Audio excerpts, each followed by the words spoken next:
Hello everyone and welcome to another video. This time I wanted to do a bit of a chatty one about what to look for in a breeding male quail. As I say, this is going to be a bit of a talkie, but I'll put up some pictures of the chicks growing up while I chat. First of all, I just wanted to point out that if you're only wanting to keep quail for their eggs, then you really don't need a male running with your hens at all, and you can avoid all the noise and fuss that males cause.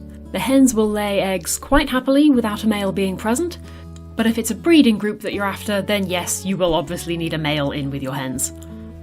Now, if you've bought adult birds, then hopefully you've already got the correct ratio of males to females, but if you've hatched eggs, then chances are you won't.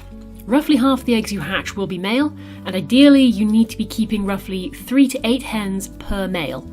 Any fewer than that, and you'll find that the males will just constantly harass the same poor hens over and over and over, and this leads to stress and possibly even injury. At the very least, you'll find the hens will start to lose feathers from the backs of their neck, which is a pretty clear sign that you need more hens for your boy.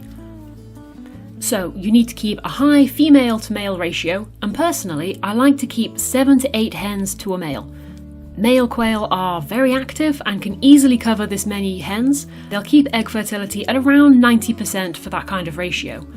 And I tend to find that number just keeps things calm in the pens. It seems to prevent fighting quite well. No hen is getting harassed too much.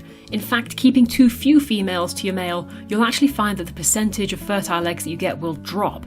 Even though the females are definitely getting mated, the stress of being harassed is reducing the female's fertility. But what this ultimately means is that if you hatch your own eggs, or if you buy ones in and then hatch them, you're pretty much guaranteed to have a surplus of males, as roughly the eggs are going to be male and the other half are going to be the females.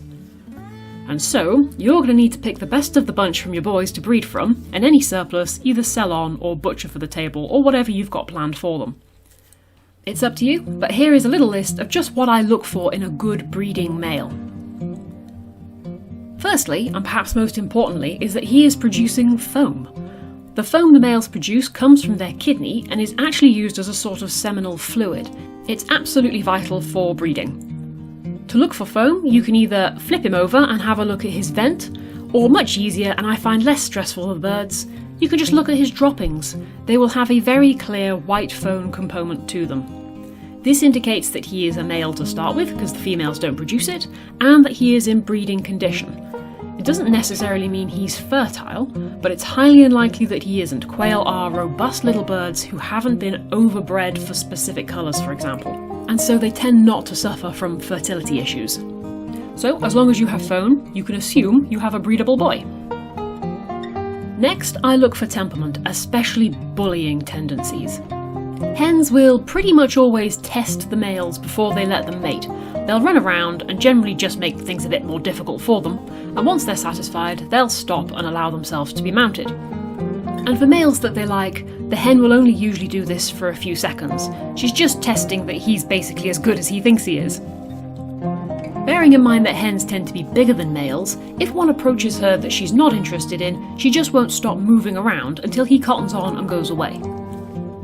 Some males though, especially beta males, so your less favourable males, can be far too determined to prove that they're worthy, and they will hang on until they pull the feathers from the back of the hen's neck. A good male will try, because he's male, but he won't pull the feathers out. And this is important, because while a bald neck isn't a huge problem for the hens, those feathers will just grow back.